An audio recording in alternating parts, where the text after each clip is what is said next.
Greetings.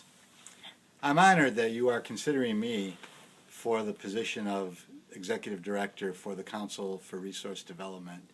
And I've enjoyed immensely learning about the Council from Dr. Wilburn and from your website, and the industry at large, in fact. Dr. Wilburn requested that the 7-minute video address membership, member and board relations, and conference and event planning. My objective is to provide a general overview, followed by a brief summary of strategies addressing each topical area. Remember the Robert Redford movie, Field of Dreams? If you build it, they will come. Please remember that catchphrase. Just hold that thought. Your strategic plan is a clear roadmap for what you hope to accomplish institutionally. Increase value-added services for members. Strengthen the organization and their institutions to better serve the members. And deliver high-quality and relevant programming. The plan is a great start, but what it doesn't address is why does it matter that the council becomes more valuable? What changes in the worlds of community colleges and society at large is the association trying to accomplish? A report was published in May this year by the Century Foundation called Bridging the Higher Education Divide. The report said that community colleges today serve about 44% of the country's college population. They also do a great job serving disadvantaged populations, but they are dramatically underfunded. The report states that two-year colleges have opened the doors of higher education for low-income and working-class students as never before. And yet, community colleges often lack the resources necessary for student success.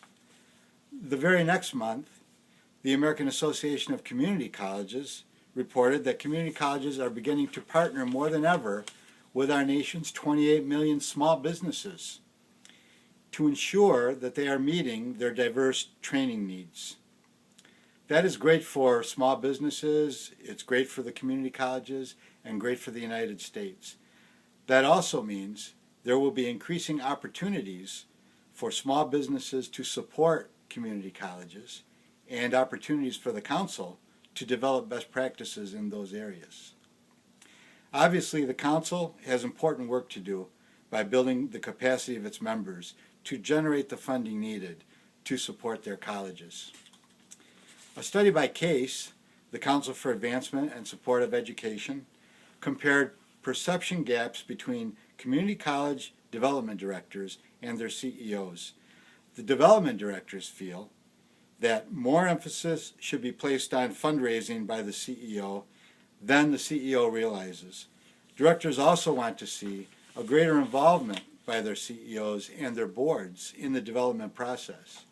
That makes sense because, according to the study, institutions where the president spent at least a quarter of their time fundraising were more likely to report raising at least $1.5 million or more.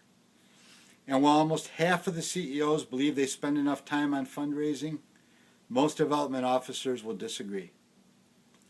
Spreading the word about the importance and value of fundraising and the need for greater involvement of the CEO seems to me to be a priority for the council. The American Association of Community Colleges also says that community colleges are a vital part of post-secondary education delivery, providing open access to post-secondary education, preparing students for transfer to four-year institutions, and providing workforce development and training skills.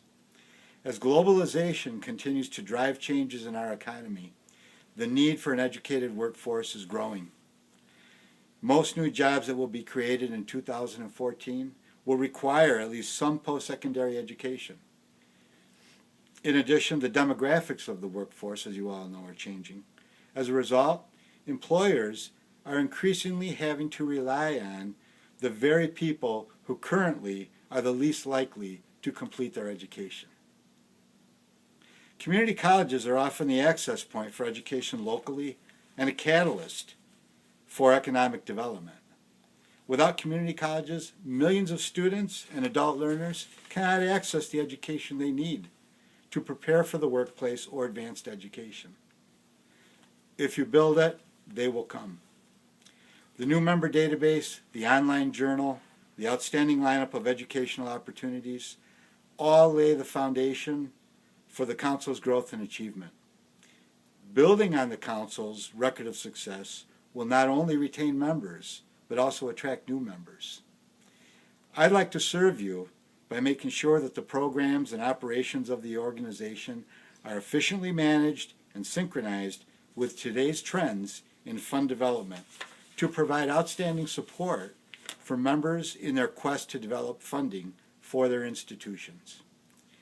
In terms of the membership strategy, I have in mind a focus on the 1,655 community colleges in the United States and their foundations, as well as independent foundations, outside consultants, grant-making and giving services, and other suppliers to the Council members. The strategy will initially focus on the database, the heart of any association, and will include calling on the board to approve formation of a membership committee, creating campaigns involving existing members, building awareness by building alliances with other associations, leveraging social media and other membership marketing activities, as much as the budget will allow, actually. In terms of strategies for member and board relations, customer service and effective communication are paramount at the board and executive committee level, at the volunteer committee level, and at the membership level. The board needs to stay apprised of the Council's progress and new initiatives. Therefore, regular reports, ongoing communications, those type of activities should be standard operating procedures. Similarly, volunteer activities must be monitored, supported, and reported on, and all member communications must be readily addressed. The operative word here is responsiveness. In terms of strategies for conference and event planning, once again, I refer back to the catchphrase, if you build it, they will come. There is a lot of competition out there for the members' dollars. The key, of course, is not only to develop high-quality event programs and resources that deliver exactly what members want and how they want it and when they want it, but also to develop unique new opportunities that go beyond the members' expectations. And then effectively market those programs to the relevant audiences and ensure the association has the operations in place and the capacity to process registrations as efficiently as possible. None of what I have outlined above will be easy. It's going to take a lot of teamwork, a lot of communication, and there will be growing pains, but hard work can be fun and rewarding. Dr. Wilburn performed a background check on me, but I have to confess something that I stole. I stole something from your current president, Morton Congleton, and the Wake Tech Foundation, and that is the quote from John F. Kennedy. Each time a man stands up for an ideal or acts to improve the lot of others, he sends forth a ripple. Those ripples build a current which sweep down the mightiest walls. In his welcome letter on the Council's website, President Congleton also quotes Max De Pree, who, by the way, also once said, "Earning trust is not easy, nor is it cheap, nor does it happen quickly." Earning trust is hard and demanding work. Trust comes only with genuine effort, never with a lick and a promise. I hope to have the opportunity to earn your trust and to send forth a ripple. Together we can build a current of success for the community colleges, for the members, and for the association. I can promise you that I will work diligently and ethically to advance the mission and vision of the Council for Resource Development. Thank you for your time.